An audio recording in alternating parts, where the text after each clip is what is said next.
VFX అంటే intermediate fail అయితేనో degree fail అయితేనో చేసేది కాదు. విజువల్ కమ్యూనికేషన్ అంటే టోటల్లీ ప్యూర్ క్రియేటివ్ ఎడ్యుకేషన్. అంటే మీరు ఎక్కడో ఫెయిల్ అయ్యారని ఇక్కడికి వచ్చి క్రియేటివ్ ఎడ్యుకేషన్ స్టార్ట్ చేయొద్దు. సో మీకు దీనిపైన ఇంట్రెస్ట్ ఉంటే క్రియేటివ్ ఎడ్యుకేషన్ అనేది చేయాలి అని అనుకుంటే మాత్రం డెఫినెట్గా రండి. విఎఫ్ఎక్స్ అని చెప్పినా అర్థమవుదు, విజువల్ ఎఫెక్ట్స్ అని చెప్పినా అర్థమవుదు. అదే విఎఫ్ఎక్స్కి పక్కన టెక్స్ట్లో నేను విఎఫ్ఎక్స్ ప్లస్ ప్లస్ అని యాడ్ చేస్తే మీరు ఫీజు కడతారు. అదే విఎఫ్ఎక్స్కి అడ్వాన్స్డ్ విఎఫ్ఎక్స్ అని చెప్తే ఫీజు కడతారు. అదే విఎఫ్ఎక్స్కి బౌ అని యాడ్ చేస్తే బౌకి ఫీజు కడతారు, విఎఫ్ఎక్స్ వదిలేస్తారు. జనరల్గా ఇప్పుడు జరిగేది ఏంటి, ఎవ్రీ ఇయర్ మీరు చూసుకోవాల్సిన ప్యాకేజ్లో క్రియేటివిటీ చేంజెస్ ఉన్నాయా, సాఫ్ట్వేర్ చేంజెస్ ఉన్నాయా, లేదంటే దాంట్లో ఏమైనా ఇంటర్నల్గా మ్యాట్ చేంజెస్ ఏమైనా వచ్చినాయా, ఇదంతా పక్కన పెట్టేసి జనరలీ ఒక టైటిల్ చూసి టైటిల్ పక్కన ఏ టెక్స్ట్ ఉందో ఆ టెక్స్ట్ యాడ్ చేస్తే దానికి ఫీజు కడతారు.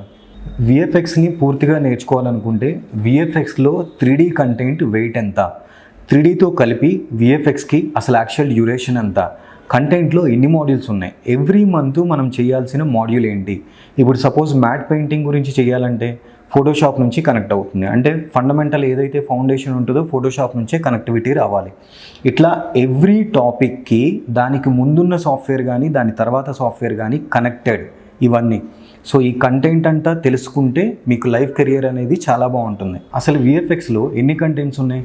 Generally motion graphics, text animation, tracking, camera composition, 3D composition, clean plate, roto, matte painting, ఇట్లా అన్లిమిటెడ్ కంటెంట్స్ అనేవి చాలా ఉన్నాయి. మీరు చేసేది ఏంటంటే విఎఫ్ఎక్స్ కోసం వచ్చి రోటోతో కాంప్రమైజ్ అవుతున్నారు, లేదంటే రోటో కోసం విఎఫ్ఎక్స్ మొత్తాన్ని వదిలేస్తున్నారు. రోటో మంచిదే కాదనలేదు, రోటో అనేది బ్యాడ్ కాన్సెప్ట్ అని చెప్పట్లేదు, గుడ్ కాన్సెప్టే, రోటో మంచిదే. కానీ రోటో కాకుండా రిమైనింగ్ విఎఫ్ఎక్స్లో ఎన్ని కంటెంట్స్ ఉన్నాయి దీనిపైన మీరు ఫోకస్ చేయాలి. 3D నాలెడ్జ్ లేదు, 2D నాలెడ్జ్ లేదు, గ్రాఫ్ లేదు, మోషన్ గ్రాఫిక్స్ లేదు, మ్యాట్ లేదు, మ్యాట్ తీసేసిన తర్వాత మ్యాట్ పెయింటింగ్ ఎలా చేసుకోవాలి ఈ నాలెడ్జ్ లేదు. విజువల్ ఎఫెక్ట్స్ అంటే విజువల్గా మీరు కంపోజ్ చేయలేనప్పుడు అది విజువల్ ఎఫెక్ట్స్ ఎలా అవుతుంది? కాంపో అంటారు. కాంపో అంటే కంపోజిషన్ కానీ, కంపోస్టింగ్ కానీ, కాంపో కానీ, దాని గురించి ఎట్లయినా చెప్పండి, నో ప్రాబ్లం. బట్ కాంపోజిషన్ అంటే సీన్ రిక్వైర్మెంట్స్ మీద డిపెండెడ్ ఉంటుంది. ఒక ఫుటేజ్ మన చేతిలోకి వచ్చిన తర్వాత ఆ సీన్లో కావాల్సిన రిక్వైర్మెంట్స్ ఉంటాయి. అంటే దాంట్లో బ్లడ్ కావాలా, 3D సీన్ కావాలా, 3D ఎలిమెంట్ కావాలా, 3D క్యారెక్టర్ కావాలా, లేదంటే డస్ట్ కావాలా, ఫైర్ కావాలా, స్మోక్ కావాలా. ఈ ఫుటేజ్ మీ లైఫ్ని డిసైడ్ చేస్తుంది. ఇప్పుడు సపోజ్ టైటిల్ యానిమేషన్ తీసుకున్నాము. టైటిల్ యానిమేషన్లో 2D లెవెల్ నుంచి 3D లెవెల్ వరకు కంపోస్టింగ్ ఎలా ఉంటుంది, ఇది మీరు ఎక్స్పీరియన్స్ చేయాల్సిన అవసరం ఉంది. సో అట్లానే మాస్కింగ్ ఉంది, మాస్కింగ్ ఎలా చేస్తారు. గ్రీన్ మ్యాట్ ఉంది, గ్రీన్ మ్యాట్ ఎక్కడెక్కడ ఎలాంటి షూట్స్లో వాడతారు. సో అట్లానే సినీ కంపోస్టింగ్ వేలో మనకు రెగ్యులర్గా కావాల్సిన మోషన్ గ్రాఫిక్స్ కానీ, బిజినెస్ వేలో కావాల్సిన మోషన్ గ్రాఫిక్స్ కానీ, లేదంటే ఛానల్ పర్పస్ అవసరమయ్యే వర్క్స్ కానీ, ఈ కేటగిరీస్ అన్నీ జనరల్గా మనం మాట్లాడుకోవడానికి ఎన్ని ఉంటే టోటల్ మీరు తీసుకునే 1 year 2 year డిప్లొమాలో ఎన్ని కంటెంట్స్ ఉంటాయి ఒకసారి ఆలోచించండి. CG షూట్ గురించి మాట్లాడుకుందాం. షూట్ అంటే ఏంటి? జనరలీ ఇప్పుడు మనకి ఇక్కడ ఏం షార్ట్ ఫిలిం చేయక్కర్లేదు, లేదంటే సీరియల్ చేయక్కర్లేదు. తన బ్రెయిన్లో ఉన్న ఇమాజినేషన్ కాన్సెప్ట్ ఏదైతే ఉంటుందో దాన్ని షూట్ చేసి సాఫ్ట్వేర్ రిలేటెడ్ మనకు కావాల్సిన ఎఫెక్ట్స్ అన్ని కంపోజ్ చేసి ఒక కాన్సెప్ట్ కింద దానికి ప్రయారిటీ ఇచ్చి అవుట్పుట్ తీస్తే ఇప్పుడు ఇది మీ క్లాస్ కంప్లీట్ అయినట్టు. అంతేగాని ఫ్యాకల్టీ ముందు కూర్చొని 30 days 40 days క్లాసెస్ ఏదో నోట్స్ రాసేసుకొని ఏదో ఒక టాపిక్ని మాత్రం పట్టేస్తే ఇది విజువల్ ఎఫెక్ట్స్ క్లాస్ కానే కాదు. విజువల్ ఎఫెక్ట్స్ అనేది CG షూట్తో కలిపి రెగ్యులర్గా చేయాల్సిన అవసరం ఎంతైనా ఉంది. సో మీకు విజువల్ ఎఫెక్ట్స్లో సీన్ ఎలా షూట్ చేయాలి, దాని సాఫ్ట్వేర్ పైన ఎలా డెవలప్ చేసుకోవాలి, దాని అవుట్పుట్ ఎలా తీయాలి అనేది కాన్సెప్ట్ మాత్రం మీకు ఎగ్జాక్ట్ టీచ్ చేయగలుగుతాము. రెగ్యులర్గా చూసే డైలాగ్స్ ఏంటంటే లైవ్ ప్రాజెక్ట్. ఫ్యాకల్టీ లైవ్ ప్రాజెక్ట్తో ట్రైనింగ్ సెంటర్లో లోపల కూర్చుంటే మీకు సబ్జెక్ట్ ఎప్పుడు టీచ్ చేస్తారు అంటే ఒక 35,000 50,000 కట్టిన మీకు జనరలీ క్లాసెస్ కోసం వెయిట్ చేయలేరు. 30 lakhs పే చేసిన షార్ట్ పైన ఫ్యాకల్టీ వర్క్ చేస్తుంటే అక్కడ డెడ్లైన్ లేకుండా వాళ్ళు ఎలా ఒప్పుకుంటారు? సో లైవ్ ప్రాజెక్ట్ కాదు, మీరు కట్టిన ఫీజు కోసం మీ క్లాస్ అవుతుందా లేదా ఇది చూసుకోండి. జెన్యూన్గా డే బై డే నడుస్తుందా లేదా ఇది కూడా చూసుకోండి. షూట్ ఉందా లేదా ఇది కూడా చూసుకోండి. గ్రీన్ మ్యాట్ పైన వర్క్ ఎంతవరకు చేస్తున్నారో చూసుకోండి. మళ్ళీ గ్రీన్ మ్యాట్ అంటే ఓన్లీ గ్రీన్ మ్యాట్ తీసేసి దానివల్ల కీలైట్ 1.2 ఏదో ఫిల్టర్ తెలిసింది కాబట్టి లేదంటే మన గ్రీన్ మ్యాట్ వచ్చినట్టు కాదు. ఇది లాస్ట్ టైం కూడా చెప్పాము. వన్స్ ఒకసారి గ్రీన్ మ్యాట్ తీసిన తర్వాత జనరలీ స్టూడెంట్ టెంప్ట్ అయిపోతాడు, నాకు మొత్తం తెలిసిపోయిందని. గ్రీన్ మ్యాట్ తీసిన తర్వాత దానికి బీజీ కంపోస్టింగ్ చేయగలిగితే ఏదైనా వర్క్ ఉండొచ్చు, దానికి బీజీ కంపోస్టింగ్ అనేది ఎగ్జాక్ట్ నువ్వు హై లెవెల్లో చేయగలిగితే ఇప్పుడు నీ కాన్సెప్ట్ అనేది క్లియర్ అయినట్టు. ఫిల్టర్ని బట్టి క్లాస్ కంప్లీట్ చేసుకుంటావా, కాన్సెప్ట్ని బట్టి క్లాస్ కంప్లీట్ చేసుకుంటావా అనేది నీ ఇష్టం. విజువల్ ఎఫెక్ట్స్ కానీ మల్టీమీడియాలో క్రియేటివ్ ఎడ్యుకేషన్లో ఏ ప్యాకేజ్ అయినా అవ్వచ్చు. ఏ ప్యాకేజ్లో అయినా కానీ పూర్తిగా మీరు ట్రైనింగ్ తీసుకోవాలంటే మీ ఫ్యాకల్టీ దగ్గర నుంచి మీరు డెఫినెట్గా డే బై డే క్లాసులు మాత్రమే అప్రోచ్ అవ్వాలి. ఎందుకు? ఒకరోజు ఫ్యాకల్టీ ఎక్స్పీరియన్స్తో క్లాస్ చెప్పారంటే ఆ ఫ్యాకల్టీ ఎక్స్పీరియన్స్తో చెప్పిన క్లాస్ని మీకు ఆ డే మొత్తం ప్రాక్టికల్గా ప్రూవ్ చేసుకోవడానికి అయిపోతుంది. సెకండ్ డే ఏదైతే గ్యాప్ ఉంటుందో ఈ గ్యాప్లో మీ ఇమాజినేషన్తో ఫ్యాకల్టీ ఇచ్చే వర్క్ని కంప్లీట్గా ప్రాక్టికల్లీ చేయాల్సి ఉంటుంది. ఇప్పుడు ఒకరోజు ఫ్యాకల్టీ ఎక్స్పీరియన్స్ పైన మీరు ప్రాక్టికల్లీ వర్క్ చేస్తే రెండో రోజు మీ ఓన్ ఎక్స్పీరియన్స్ పైన అంటే ఓన్ ఇమాజినేషన్తో వర్క్ చేస్తారు. ఇది క్రియేటివ్ ఎడ్యుకేషన్కి చాలా ఇంపార్టెంట్. ఇలా కాకుండా డైలీ క్లాస్ చెప్పేయాలి, డైలీ అయిపోవాలి, 30 days క్యాలిక్యులేట్ చేసుకోవాలి అనుకుంటే సింపుల్ లాజిక్. మల్టీమీడియాలో ఏ సాఫ్ట్వేర్కైనా కానీ బిగినింగ్ ఉంది. అంటే ఏ స్టూడెంట్ అయినా ఇప్పుడు 5 members అయినా 10 members అయినా సింగిల్ స్టూడెంట్ అయినా కానీ అందరూ ఒకటేసారి స్టార్ట్ అవుతారు, కానీ క్లాస్ మాత్రం ఒకటేసారి ఎండ్ అవ్వదు. అట్లానే ఎప్పుడు సాఫ్ట్వేర్కి మల్టీమీడియాలో బిగినింగ్ అనేది ఉంది కానీ ఎండింగ్ మాత్రం లేదు. సో మీరు అబ్జర్వ్ చేసుకోండి, ఒక క్లాస్లో జాయిన్ అయినప్పుడు 5 members కానీ 10 members కానీ ఒకటేసారి జాయిన్ అయ్యారు, క్లాస్ స్టార్ట్ చేశారు.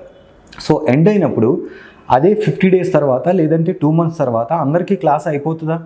అదే మూడ్లో వెళ్ళిపోతున్నారా? అంటే బ్యాకప్ లేదు, లేదంటే ప్రాబ్లమ్స్ లేవు, క్రియేటివ్ ప్రాబ్లమ్స్ లేవా మీకు, లేదంటే మీకు అందరికీ ఒకటేలాగా అర్థమైపోతుందా, లీవ్స్ లేవా? సో ఇలాంటి ప్రాబ్లమ్స్ అన్నీ రెక్టిఫై చేసుకుంటే ఒక్క సాఫ్ట్వేర్లో క్వాలిటీ కూడా డ్యామేజ్ అవ్వకుండా మ్యాక్సిమం మేనేజ్ చేయడానికి ఛాన్స్ ఉంటుంది. Crash courses, fast tracks, crash courses ఏదో ఒకటి. సో అంటే ఏంటి, నార్మల్గా 1 year చేయాల్సిన డిప్లొమాని నీ పర్సనల్ యూజ్ కోసం, నీ పర్సనల్ టైమింగ్ కోసం నువ్వు 1 yearని 6 months చేసేస్తావు. డిస్కౌంట్లోనూ కంప్రెస్ చేసేస్తావు, సబ్జెక్ట్లోనూ కంప్రెస్ చేసేస్తావు, డ్యూరేషన్లోనూ కంప్రెస్ చేసేస్తావు. సో ఇక్కడ ఓవరాల్గా నువ్వు కోర్స్ కంప్లీట్ చేసినట్ట, లేదంటే నీ పర్సనల్ ఇష్యూస్ గురించి కోర్సును మొత్తం క్రాష్ చేసేసినట్ట? అంటే వన్స్ ఒకసారి కోర్సు మొత్తాన్ని క్రాష్ చేసేసావంటే నీ లైఫ్ కూడా క్రాష్ అయిపోద్ది కదా, కెరీర్ ఎక్కడ ఉంటుంది ఇంకా? తమ్ముళ్ళు ఇప్పుడు చెప్పాలంటే సింపుల్ లాజిక్. ఇప్పుడు నేను హైదరాబాద్ నుంచి విజయవాడ వెళ్ళాలంటే 300 kilometers, నేను మీకు 5 hours పడుతుందని చెప్తున్నాము. సో మీకు ఇంకో దగ్గర 1 hourలో తీసుకెళ్ళిపోతానని చెప్పారు. 1 hourలో ఎక్కడికి వెళ్ళిపోతారు మీరు? 300 kilometers వెళ్తారా లేదా పైకి వెళ్ళిపోతారా? సో కెరియర్లో కూడా క్రాష్ కోర్స్ కాదు, ఎగ్జాక్ట్ కోర్స్ కావాలి. మన దగ్గర టైం లేనప్పుడు, మనమంతా స్పెండ్ చేయలేనప్పుడు వేరే కోర్స్ కానీ లేదంటే రిలేటెడ్ ఏదైతే ప్యాకేజెస్ ఉంటాయో దాంట్లో నీ డ్యూరేషన్కి ఉన్న కోర్సుని నువ్వు అటాచ్ చేసుకోవాలి. అంతేగాని హైలీ డిప్లొమా కోర్సుని నువ్వు నీ కోసం పర్సనల్ యూస్ కోసం దాన్ని క్రాష్ చేయకూడదు. వన్స్ ఒకసారి కోర్సుని క్రాష్ చేసావంటే దాంట్లో ఉన్న సబ్జెక్ట్ కూడా క్రాష్ అయిపోయినట్టే. రెగ్యులర్గా మీరు 50,000, 2 lakhs, 1 lakh పే చేసి అంత స్ట్రగుల్ అయ్యి మీరు అడ్వాన్స్డ్ పేమెంట్ చేసి కోర్స్ చేయాల్సిన పని లేదు. బయటతో కంపేర్ చేసుకుంటే 5 లేదా 6,000 పే చేసుకుంటే సో దీంట్లోనే మీకు అడ్మిషన్ యాడ్ అవుతుంది. అడ్మిషన్ వన్స్ ఒకసారి 6,000 పే చేశారంటే దాని తర్వాత మీ క్లాసెస్ కూడా స్టార్ట్అప్ చేసుకోవచ్చు. ఒకసారి అడ్మిషన్ కంప్లీట్ అయిపోయింది, 6,000 పే చేశారు. సో క్లాసెస్ స్టార్ట్ అయిపోయిన తర్వాత 1 month అయిపోయిన తర్వాత మీ కోర్సు డిప్లొమా రేంజ్ ఎంతవరకు అయితే ఉంటుందో, అంటే 6 months, 1 year, 1.5 year, ఎన్ని మంత్స్ అయితే కోర్స్ ఉంటుందో దాంట్లో మ్యాక్సిమం అంటే 1 year ఉంటే 10 months వరకు మీరు మంత్లీ పే చేసుకోవచ్చు. ఎక్కడా మీరు అడ్వాన్స్డ్ పేమెంట్ కానీ లేదంటే డబుల్ పేమెంట్ కానీ లేదా ఎక్సెస్ కానీ ఎక్కడా పే చేయాల్సిన అవసరం లేదు. జనరల్లీ మనకి పేరెంట్స్ అడిగేది ఏంటి, మా అబ్బాయి ఎన్ని వందల క్లాసులు అటెండ్ చేశాడు, ఎన్ని వేల క్లాసులు అటెండ్ చేశాడు అనేది అడుగుతుంటారు ఏ ట్రైనింగ్ సెంటర్లో అయినా కానీ. బేసిక్లీ పేరెంట్స్ అడగాల్సింది ఏంటంటే క్రియేటివ్ ఎడ్యుకేషన్లో మీ అబ్బాయి కానీ మీ అమ్మాయి కానీ ఎన్ని 100 సార్లు ప్రాక్టికల్లీ ల్యాబ్లో కూర్చున్నారు, ప్రాక్టీస్ చేశారా లేదా అనేది ఇది మాత్రం చాలా ఇంపార్టెంట్. ఎందుకు? జనరల్ ఇప్పుడు స్టూడెంట్ చాలా సింపుల్గా చెప్పేస్తాడు, జాబ్లో ల్యాండ్ అవ్వడానికి నాకు సబ్జెక్ట్ సరిపోలేదు, లేదంటే జాబ్ ల్యాండ్ అవ్వట్లేదు కాబట్టి నేను ఏదో ఇంకో కాలేజ్కి వెళ్తాను, లేదంటే ఇంకో కోర్స్ తీసుకుంటాను, ఇలాంటివి చెప్తుంటారు. జాబ్లో ల్యాండ్ అవ్వాల్సిన ఇదే స్టూడెంటు ప్రాపర్గా ల్యాబ్లో ప్రాక్టికల్ కోసం ల్యాండ్ అయ్యాడా లేదా అనేది ఎవ్రీడే మీరు చెక్ చేసుకోవాలి. ఈవెన్ పేరెంట్స్ కేర్ తీసుకోవాలనుకుంటే మాత్రం ఇది చాలా ఇంపార్టెంట్. మల్టీమీడియాలో మీరు జాబ్ రిలేటెడ్ కానీ లేదంటే ఫ్రీలాన్స్ రిలేటెడ్ కానీ ఎప్పుడు ఏ కోర్స్ చేయాలనుకున్నా కానీ ఫస్ట్ మాకు వచ్చి కలవండి, ఫస్ట్ మాతో మాట్లాడండి. ఇప్పుడు సపోజ్ మీ ఫ్రెండ్స్ ఉంటారు, గ్రాఫిక్ డిజైనింగ్ చేశారంటే అందరూ గ్రాఫిక్ డిజైనింగ్ చేయలేరు కదా. మీ ఫ్రెండ్ ఉన్నాడు విఎఫ్ఎక్స్లో రోటో చేశారంటే అందరూ రోటో చేయలేరు కదా. రోటో కాకుండా విఎఫ్ఎక్స్ చేయాలనుకుంటే. సో అందుకోసమే ఒకళ్ళు చేసిన కోర్సు ఇంకొకళ్ళ ఇమాజినేషన్లో అది సూట్ కాదు. సో ఎవరి వేలో ఇమాజినేషన్ ఉంటుంది అనేది థాట్స్ అనేది మాతో షేర్ చేసుకోండి.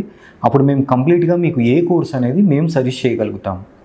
సో అంతేగాని మళ్ళీ VFX+++ I am the fire, VFX is fire ఇలాంటివి స్టార్ట్ చేయకుండా సో ఫైనలీ విజువల్ ఎఫెక్ట్స్ అనేది అర్థం చేసుకోవడానికి ట్రై చేస్తారని అనుకుంటున్నాం.